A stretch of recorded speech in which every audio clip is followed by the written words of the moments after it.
కాంగ్రెస్ గవర్నమెంట్లో ఆయనకి రాజ్యసభ టికెట్ ఇచ్చారు. ఈ 18 మందిని గెలిపించుకొని తీసుకెళ్లి కాంగ్రెస్కి అమ్ముడుపోయాడు. అదేదో ఫస్ట్ నుంచి ఆయన వచ్చి వాళ్ళ తమ్ముడు సపోర్ట్ చేసి మాట్లాడాలి. ఇప్పుడు వచ్చి మెరుపులాగా మాట్లాడి మెరుపు కళలాగా మాట్లాడితే జనాలకి మంచి ఏందో చెడ్డ అంతా తెలుసు. ఆయన జన సైనికులు ఆశలను తీర్చడం కానీ ఆయన ఆలోచన ఎక్కడ కనిపించలేదు మాకు. వాస్తవంగా నేను కూడా జన సైనికుడిని ఒక రకంగా చెప్పాలంటే మాకు అది కనిపించట్లేదు. అసలు చిరంజీవి గారి మాటలు వింటా ఉంటే చాలా హాస్యాస్పదంగా ఉన్నాయి. నాకు బ్రహ్మానందం గారు గుర్తొస్తున్నాడు. ఏదో హీరో అనుకున్నాము కానీ ఇప్పుడు కామెడీ యాక్టర్ కనపడుతున్నాడు. నాకు 1,00,000 మెజార్టీ ఏందండి, అక్కడ స్థానికురాలను చూసుకుంటున్నారండి ప్రజలు. చేసేవాళ్ళు ఎవరు నమ్మట్లేదు. అసలు చిరంజీవి గారికి ఎప్పుడో కాలం చెల్లిపోయింది. కాలం చెల్లేవాడైతే ఆయన స్టేబుల్గా ఉండేవాడండి. పార్టీ నమ్ముకునేవాడు కాదు కాంగ్రెస్ పార్టీకి. ఆయన మాటలు ఎవరు ఉంటున్నారండి, అయిపోయింది ఆయన చరిత్ర. శుభ్రంగా మనవలతో ఆడుకుంటాను. ఈ మధ్యలో వీడియోలో కూడా చేసాం అన్నాడు. నేను పక్క చిరంజీవి పవన్ కళ్యాణ్ ఫ్యాన్సే. వీళ్ళు ఇచ్చే పథకాలను పెట్టి కూడా వీళ్ళు ఇట్లా మారితే ఎవరు నమ్ముతారు? వీళ్ళని ఉన్న అభిమానం పాకూడకూడదు తప్ప నుంచి ఎప్పైనా ఒకసారి చూడమను, జగన్లో వచ్చి చూడమను. పక్క ఉండి ఒక గ్రూప్గా ఉండి ఒక పొత్తుగా ఉండి చేయడం కాదు. సింగగా రావాలి.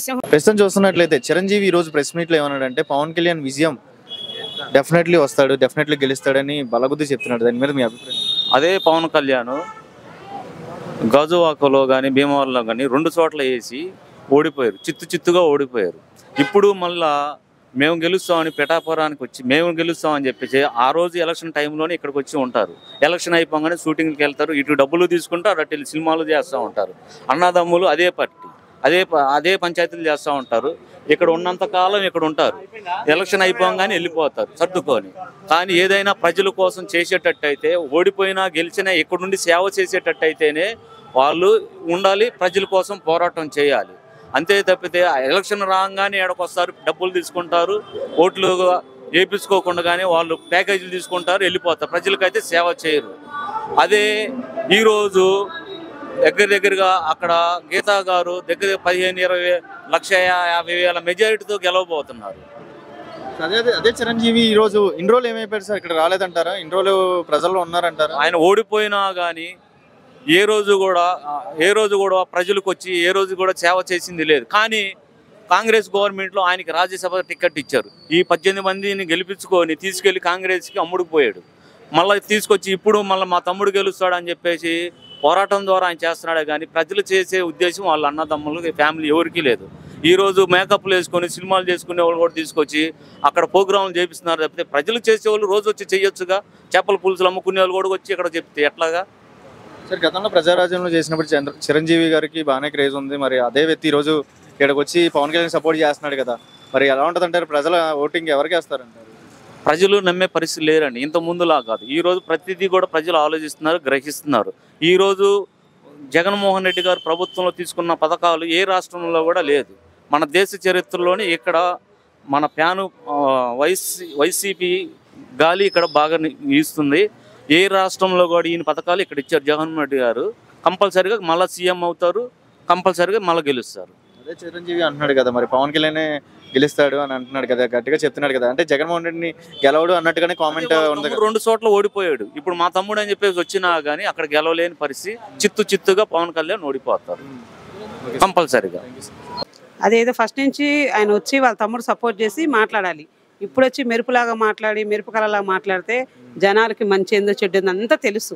ప్రతి ఒక్కరి మనసులో ఎవరు ఏంటి, పవన్ కళ్యాణ్ ఏంటి, జగన్ గారు ఏంటి, చంద్రబాబు నాయుడు ఏంటి అనే తెలుసు. ప్రతి పేద మహిళ, ప్రతి పేద వాళ్ళు ఒక మనసులో గూడు కట్టుకున్నారు జగన్ గారికి, నవరత్న తాలూకా. మరి చిరంజీవి సంగతి ఏం చెప్తారు? అంటే గతంలో ప్రజారాజ్యం చేశారు కదా, క్రేజ్ ఉన్న వ్యక్తి, మరి ఈసారి సపోర్ట్ చేస్తున్నారు కదా వీళ్ళ తమ్ముడికి, ఎలా ఉంటది అంటారు ఈసారి? అసలు వస్తే ఆయన రావాలి, ఆయనకు చేతగాకే ఊరికి అనుకోండి మాట్లాడుతున్నాడు. చిరంజీవి చేత అయిన వాడైతే ముందు ఉండాలి కానీ వెనకొని ఎందుకు మాట్లాడతాడు? చేతగాకే వెనకొని మాట్లాడుతున్నాడు. మీడియా ముందుకు వచ్చి ప్రశ్నిస్తున్నాడు కదా, జగన్ రాడు అన్నట్టుగా మాట్లాడి 1,00,000 మొదటి తమ్ముడు వస్తాడు అంటున్నారు కదా, మరి జగన్ ని కామెంట్ చేసినట్టే కదా, జగన్ రాడు అన్నట్టుగా. 13 తర్వాత చెప్పానండి, చూద్దాం. చిరంజీవి 13 తర్వాత చిరంజీవి ఛాలెంజ్ కట్టమండి, మన జగన్ అన్న ఏంటో చూపిస్తారు. ఎన్ని సీట్లు వస్తాయి అనుకున్నాను? 175 ఎన్ని సీట్లు వస్తాయి? 130, 140 గ్యారంటీ. అసలు చిరంజీవి గారి మాటలు వింటా ఉంటే చాలా హాస్యాస్పదంగా ఉన్నాయి. నాకు బ్రహ్మానందం గారు గుర్తొస్తున్నాడు. ఏదో హీరో అనుకున్నాము కానీ ఇప్పుడు కామెడీ యాక్టర్ కనపడుతున్నాడు నాకు చిరంజీవి గారిలో. ఎందుకంటే 1,00,000 మెజార్టీ ఏందండి, అక్కడ స్థానికురాలను చూసుకుంటున్నారండి ప్రజలు. స్థానికంగా ఉంటే సాయం చేసేవాళ్ళని చూసుకుంటున్నారు పిఠాపురం ప్రజలు. అంతేగాని సినిమాలో డ్యాన్సులు వేసుకొని వచ్చి చూసుకొని చేసేవాళ్ళు ఎవరు నమ్మట్లేదు. అసలు చిరంజీవి గారికి ఎప్పుడో కాలం చెల్లిపోయింది. కాలం చెల్లేవాడైతే ఆయన స్టేబుల్గా ఉండేవాడండి. పార్టీని నమ్ముకునేవాడు కాదు కాంగ్రెస్ పార్టీకి. ఆయన మాటలు ఎవరు ఉంటున్నారండి? అయిపోయింది ఆయన చరిత్ర. శుభ్రంగా మనవలతో ఆడుకుంటాను. ఈ మధ్యలో వీడియోలో కూడా చేసాం. ఆయన ఏం చెప్తారండి? ఆయన మాటలు ఎవరు అంటారండి? ఎవరైనా చరిత్ర లేదు, అయిపోయింది. కొణిదెల ఫ్యామిలీకి ఈ రాష్ట్రంలో ఏమీ లేదు, అయిపోయింది. నారా ఫ్యామిలీ కూడా అయిపోయింది. 175కి ఎన్ని సీట్లు వస్తాయి? దాదాపు 175 మేము టార్గెట్ పెట్టుకున్నాం. భగవంతుడు ప్రజలందరూ కూడా దాదాపుగా 145, 150 స్థానాలు మాకు మళ్ళీ తిరిగి ఇస్తారని మన నమ్మకం. సార్ నమస్తే సార్. నమస్కారం అండి. సార్ ఎలా జరుగుతుంది స్టార్ క్యాంపెయిన్? ఎలా జరుగుతుంది? Star campaign super sir, super. స్టార్ క్యాంపెయిన్లు ప్రతి ఒక్క ఆంధ్రప్రదేశ్లో ప్రతి ఒక్క ప్రజలు కూడా, ప్రతి మనిషి కూడా ఒక స్టార్ క్యాంపెయిన్గా తయారయ్యి ఈరోజు జగన్మోహన్ రెడ్డి గారిని అధికారులను తీసుకురావాలని 175కి 170 స్థానాలు సాధించి ఈ రాష్ట్రంలో 30 సంవత్సరాలు పరిపాలించడానికి కృతనిశ్చయంతో ప్రజలు ఒక నిర్ణయం తీసుకున్నారు. తప్పకుండా స్టార్ క్యాంపెయిన్ బ్రహ్మాండం జరుగుతుంది. మళ్ళీ తిరిగి మేము 175 కొడతాం. సార్ రీసెంట్గానే జరిగింది. ఇప్పుడు చంద్రబాబు నాయుడు అనే వ్యక్తి ఈసీతో కలిసి జగన్మోహన్ రెడ్డిని అడ్డుకున్నారు కదా, సంక్షేమ పథకాలు రిలీజ్ చేసే టైంలో. ఆయన కష్టపడి హైకోర్టులో పోరాడి పర్మిషన్ తెచ్చుకున్నారు. మరి దీని గురించి ఏం చెప్తారు సార్? సార్ చంద్రబాబు నాయుడు గారి చరిత్ర ఎవరికి తెలియదు సార్. ఆయన 600 హామీలు ఇచ్చి హామీలు ఇచ్చి ఒక్క హామీని కూడా నెరవేర్చకపోగా ఆయన ప్రతిదీ కూడా ఫస్ట్ కానించి కూడా స్టేలు చేసుకోవటం, కేసులు వేయటం, జగన్మోహన్ రెడ్డి గారిని కనీసంగా మరి భార్య పిల్లలు కాకుండా 16 నెలలు జైల్లో పెట్టిన చరిత్ర ఎవరిదండి? ఈ రాష్ట్ర ప్రజలకు తెలియదా? ప్రతిదీ కూడా ఇంగ్లీష్ మీడియం వద్దని పవన్ కళ్యాణ్ చేత స్టే ఇప్పించాడు, ఇంగ్లీష్ వద్దని. వాళ్ళ పిల్లలు మాత్రం మరి ఇంగ్లీష్ మీడియం చదివించుకుంటారు. ప్రతిదీ కూడా సంక్షేమ పథకాలు. ఈరోజు జగన్మోహన్ రెడ్డి గారు సంక్షేమ పథకాలు ఈరోజు రిలీజ్ చేయాల్సిన పరిస్థితులు ఉంటే ఆయన దాదాపు అడ్డుకొని కోర్టులో వేసిన పరిస్థితులు, స్టే తెచ్చిన పరిస్థితులు. ప్రజల సంక్షేమం కోసం, పేద ప్రజల కోసం జగన్మోహన్ రెడ్డి గారు తాపత్రయపడుతుంటే కనీసంగా ఆయన పేద ప్రజలకి ఏ సంక్షేమం ఇవ్వకుండా ఏదో జగన్మోహన్ రెడ్డి కోసం అన్నట్టుగా ఆయన, లేకపోతే పేద ప్రజల గురించి ఆలోచించేవాడైతే నిజంగా మరి ఆయన పరిస్థితులు ఎట్లా ఉండేయండి? నిజంగా అప్పుడు ఆయన అట్లా చేస్తున్నట్టు కంటే ప్రజలు కూడా వ్యతిరేకిస్తున్న పరిస్థితులు చూస్తూ ఉన్నారు. మరి ఆయన ఏంటండి? ఏ ఒక్క మంచి చేశాడండి? ప్రతిదీ కూడా సంక్షేమ పథకం. ఈరోజు ముసలోళ్ళు ఎండలో తిరుగుతున్నారండి, చచ్చిపోతున్నారండి. ఈరోజు ఎంతోమందికి మేము సాయం పడుతూ ఉన్నాం. వెళ్ళి వాళ్ళందరికీ వాటర్ ప్యాకెట్స్, మజ్జిగ ప్యాకెట్స్ అన్ని ఇస్తాం మేము. ఎందుకంటే పరిస్థితులు చూస్తున్నారు, వాళ్ళు తిరగలేకపోతున్నారు. ఈ చంద్రబాబు నాయుడు చేశాడు. ఏమండి వాలంటరీ వ్యవస్థని వెళ్ళి స్టేజ్ ఆపాడు. అదే వాలంటరీ వ్యవస్థ ఉంటే ప్రతి ఇంటికి వెళ్ళి సంక్షేమ పథకాలు అందించేవాళ్ళు కదా. ఏం చేశారండి? వాలంటరీ వ్యవస్థని చేసుకుని కోర్టులు వేసి స్టే ఆపించేశాడు. ఈరోజు సంక్షేమ పథకాలు ఆపించాడు. గతంలో కూడా అంతేనండి. ఏది కూడా ప్రజలకి దగ్గరగా ఏదైనా అవుతున్నారంటే స్టేలు వేయటం, లేకపోతే స్టేలు తెచ్చుకోవటం, ఆపించేయటం, కోర్టుకి వెళ్ళటం ఆయన చరిత్ర. పేద ప్రజలు అంటే ఎందుకు సార్ అంత చులకన చంద్రబాబు నాయుడు? ఎప్పుడు ఖర్చు చేశాడంటే ఈరోజు తీసుకెళ్ళి అక్కడ పెట్టాడండి. అమరావతిలో రాజధాని పెట్టాడండి. ఎవరి కోసం అండి? అది వాళ్ళ సామాజిక వర్గాల కోసం కాదా? ఇది ఏమన్నా పేద ప్రజల కోసం అండి? పేద ప్రజల కోసం అయితే మరి అక్కడ ఎందుకన్నా ఆపుతున్నాడు? అక్కడ పేద ప్రజలకు జగన్మోహన్ రెడ్డి గారు దాదాపుగా మరి ఎన్ని గృహాలు అండి? దాదాపుగా 5,000 గృహాలు కట్టేస్తూ ఉంటుంటే ఆయన ఎందుకు చేపాడండి? అక్కడ పెత్తందారులు ఉండాలి, అక్కడ పేద ప్రజలు ఉండకూడదు. అమరావతిలో ఏది కరెక్ట్ చేశాడండి ఆయన? ఏది కరెక్ట్ చేయడు. పేద ప్రజలు అంటే నశయం. కాబట్టి వచ్చే ఎన్నికల్లో పేద ప్రజలు దాదాపుగా ఆయన నశయించుకుంటున్నారు, వాళ్ళ అబ్బాయిని నశయించుకుంటున్నారు. ఏ ఒక్కరు ముగ్గురు కూడా వాళ్ళ కూటమి కూడా ఎక్కడ కూడా గెలిచే పరిస్థితులు ఎక్కడ లేవు. జగన్మోహన్ రెడ్డి గారు అక్కడ వాళ్ళ మీద దాదాపుగా మహిళలను పెట్టారు.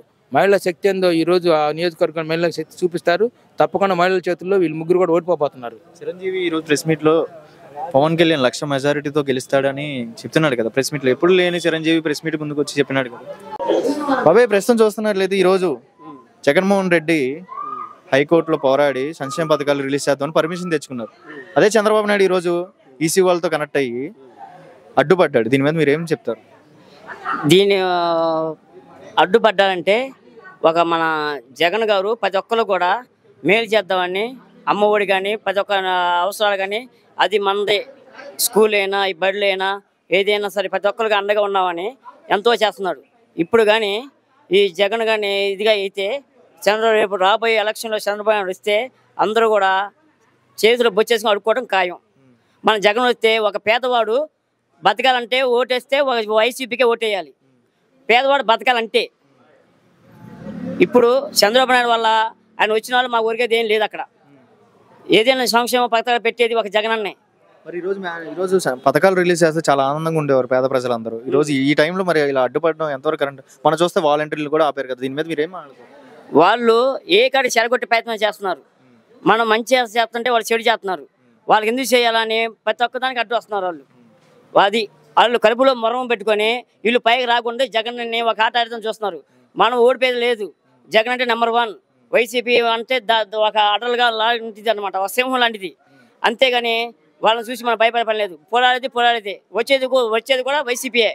మరి ఇప్పుడు చిరంజీవి ప్రెస్ మీట్ పెట్టాడు అంటే పవన్ కళ్యాణ్ పవన్ కళ్యాణ్ 1,00,000 మెజారిటీతో గెలుస్తాడని అంటున్నాడు. చిరంజీవి అన్నాడు. నేను పక్క చిరంజీవి పవన్ కళ్యాణ్ ఫ్యాన్సే. వీళ్ళు ఇచ్చే పథకాలను పెట్టి కూడా వీళ్ళు ఇట్లా మారితే ఎవరు నమ్ముతారు? వీళ్ళని ఉన్న అభిమానం పాకూడకూడదు తప్ప నుంచి ఎప్పైనా ఒకసారి చూడమను, జగన్లో వచ్చి చూడమను. పక్క ఉండి ఒక గ్రూప్గా ఉండి ఒక పొత్తుగా ఉండి చేయడం కాదు. సింగగా రావాలి, సింహంగా చేయాలి. ఏదైనా ఒక జగన్ గారికి సాధ్యమైద్ది. చిరంజీవి ఇన్ని రోజులు ఏంది ఇప్పుడు వచ్చి ప్రెస్ మీట్ ముందు చెప్తున్నాడు కదా, చిరంజీవి గురించి ఏం చెప్తారు? చిరంజీవా వేస్ట్. చిరంజీవి లేదండి.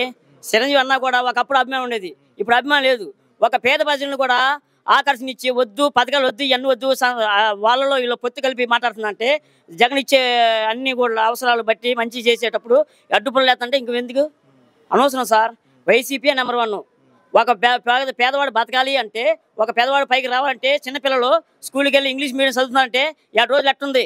రేపు చంద్రబాబు నాయుడు వస్తే చంద్రబాబు కేసు వేసాడు. దేనికి వేసాడు? ప్రతి ఒక్క పిల్లలు చదువుకోవాలా, ఇంగ్లీష్ మీడియం చదువుకోవాలి. ఎందుకు చదువుకోవాలి? చదువుకోవడానికి ఇల్లేదు అని చెప్పి కేసు వేసాడు. ఎందుకు వేసాడు కేసు అయితే ఏమైపోవాలి? రేపు వాళ్ళు వచ్చి ఏమైంది? పిల్లల పరిస్థితి ఏమైంది? అడుగు తినిపోవాలి బజార్లు అన్నమాట. పేద ప్రజలకి ఇలా అడ్డంగా కేసు వేస్తున్నాడు చంద్రబాబు నాయుడు. పేద ప్రజలు అంటే ఇష్టం లేదండి చంద్రబాబు నాయుడు? ఏందండి, ఉండవాడు రాజ్యం అయితే లేనివాడు ఏమైపోవాలి? అడుగు పోవాలా? No is not impossible. అది సార్. అంతేగాని ఒక పేదవాడు గెలిచేది ఒక మాత్రమే సార్. జగన్ ఓటేయండి, ప్రతి ఒక్క బడికి పిల్లల్ని బడికి పంపించండి. బొమ్మ ఓడి మంచి పంచ పథకాలు వేస్తాడు, ప్రతి ఒక్కరిని అందరిని కూడా దీవిస్తాడు అనమాట. జగన్మోహన్ రెడ్డి ఈరోజు చేయూత కానీ సంక్షేమ పథకాలు రిలీజ్ చేద్దామని హైకోర్టులో పోరాడి పర్మిషన్ తెచ్చుకున్న వ్యక్తి చంద్రబాబు నాయుడు ఈరోజు అడ్డుపడ్డాడు కదా ఈసీ వాళ్ళతో కనెక్ట్ అయ్యి. దీని గురించి మీరేం చెప్తారు సార్? ఈసీ వాళ్ళతో అంటే చంద్రబాబు నాయుడు ఇదే సంక్షేమం మొన్నటిదాకా ఆయన ఈ 5 సంవత్సరాలు జగన్ గారు దీని మీద ఇన్వెస్ట్ చేసింది 68,000 కోట్లు ఇన్వెస్ట్ చేశారు.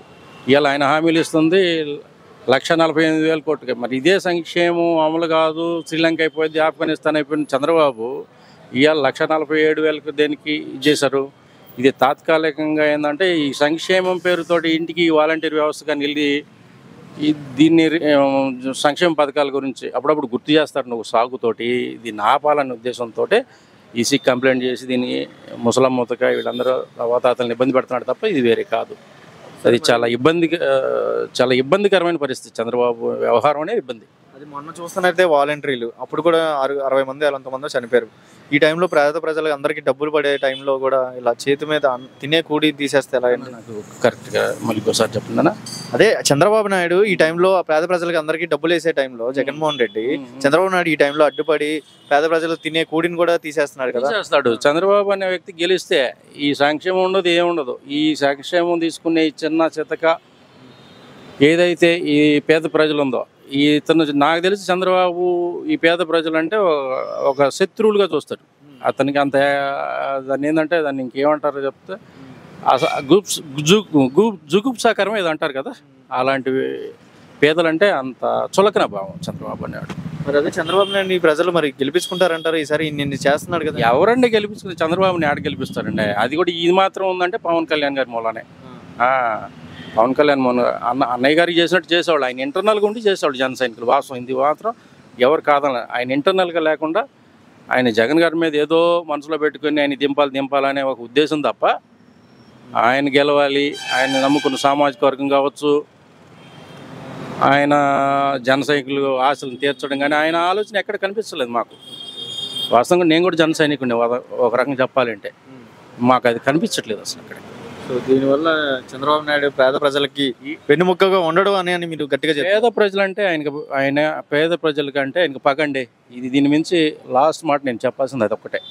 అది ప్రస్తుతం ఈరోజు చూస్తున్నట్లయితే చంద్రబాబు నాయుడు ఈసీ వాళ్ళతో కలిసి అంటే జగన్మోహన్ రెడ్డి ఈరోజు సంక్షేమ పథకాలు రిలీజ్ చేద్దాం అంటే ఈసీ వాళ్ళతో కలిసి ఆయన అడ్డుపడ్డాడు ఈరోజు. అంటే దీని గురించి మీరు ఏం చెప్తారు? చంద్రబాబు నాయుడు చేతగాని పనులే అవి. పేదలని అడ్డు తగిలి పేదల్ని హింసించే పనులు చేసేదే చంద్రబాబు నాయుడు. చంద్రబాబు నాయుడు చేసే పనులన్నీ రిచ్ అయిన వాళ్ళకి చేస్తారు కానీ పేద సాదాకు చేయరు, అది తెలిసిందే. నవరత్నాలు అనేవి మన జగన్ గారు చేస్తే దానికి కావాలని ఇవన్నీ అడ్డం చేసి వాళ్ళకి నానా హింసలు పెట్టాలి, నానా ఇబ్బందులు పెట్టాలని చేస్తుంది చంద్రబాబు నాయుడు గారు. ఈరోజు హైకోర్టులో ఆయన పోరాడి అంటే పర్మిషన్ తెచ్చుకొని ఇలా చేద్దాం అనుకున్నారు ప్రజలకి. ఇలాంటి టైంలో ప్రజలు డైరెక్ట్ అకౌంట్లో పడితే ఎంతో ఆనందంగా ఉంటారు. ఇలాంటి టైంలో చంద్రబాబు నాయుడు అడ్డుపడడం కారణం ఏంటంటమ్మా? పేద ప్రజలు మంచిగా ఉంటే మంచిది కాదంటారా? పేద ప్రజలు బాగుంటారు కాబట్టి వాళ్ళు మంచిగా అభివృద్ధి చెందుతారని చెప్పే కదా చంద్రబాబు నాయుడు కుళ్ళు పనులు, చెత్త పనులు. ఈ చెత్త వ్యవహారాలు చేసేది కూడా చంద్రబాబు నాయుడుకి ఉన్న అలవాట్లే అవి. చంద్రబాబు నాయుడు చేసే అలవాట్లు, చంద్రబాబు చేసే పనులు, చెత్త వ్యవహారాలు, చెత్త పనులు. ఈ చెత్తను ఆల్రెడీ ఊడ్చేశారు, కానీ మళ్ళీ రావాలని చూస్తున్నాడు, మళ్ళీ రావాలని చేస్తున్నాడు. వచ్చేది లేదు, చేసేది లేదు. ప్రతి ఒక్క ప్రజలకి వీళ్ళు నవరత్నాలు, ప్రతి ఒక్కళ్ళు అమ్మఒడి కానీ, పింఛన్లు కానీ, మొన్న పోయిన నెలలో పింఛన్ల కోసం ముసలోళ్ళు చాలా ఇబ్బంది పడ్డారు. కొంతమంది పింఛన్ల కోసం పోయి చనిపోయిన వాళ్ళు కూడా ఉన్నారు. ఇలాంటి పరిస్థితి వచ్చింది అంటే, ఒక మనిషి పింఛన్ కోసం పోయి చనిపోయే పరిస్థితి వచ్చిందంటే, ఈ పరిస్థితి చేసింది ఆ మనుషుల చావుకు కారణం చంద్రబాబు నాయుడే. మరి వాలంటీర్లు కూడా మొన్న అంతవరకు కఠినంగా చేస్తున్నాడు. ఎందుకు చంద్రబాబు నాయుడు ఇలా చేస్తున్నారు అంటారు? ఒకటైంది, ఈ సీఎం కుర్చీ ఎట్లాగే దక్కించుకోవాలి. ప్రజలు పోయినా పర్లేదు, ఏమైనా సరే నాకు సంబంధం లేదు. అతనికి కావాల్సిన సీఎం కుర్చీ. ఆ సీఎం కుర్చీ కోసం తను ఏమైనా చేస్తాడు. అదే ఆయన పథకం, అదే ఆయన పని. మరి ఇప్పుడు చూసినట్లయితే చిరంజీవి అనే వ్యక్తి ఇందాక ప్రెస్ మీట్స్ పెట్టారు పవన్ కళ్యాణ్ అన్న.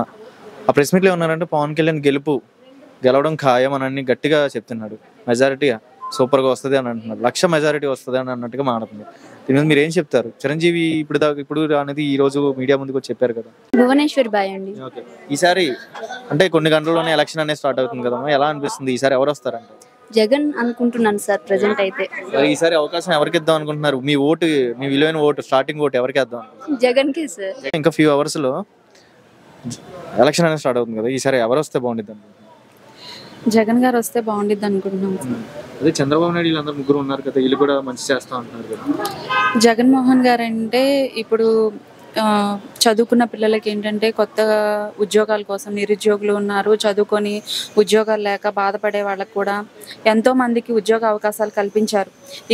ఇప్పుడు మళ్ళీ గెలిచి ఆయన వస్తే ఇంకా అనేకులకి ఉద్యోగాలు, మళ్ళీ మంచిగా అభివృద్ధి జరిగే అవకాశం ఉంది. కాబట్టి ఆయన్ని గెలిపిద్దామని అనుకుంటున్నాం.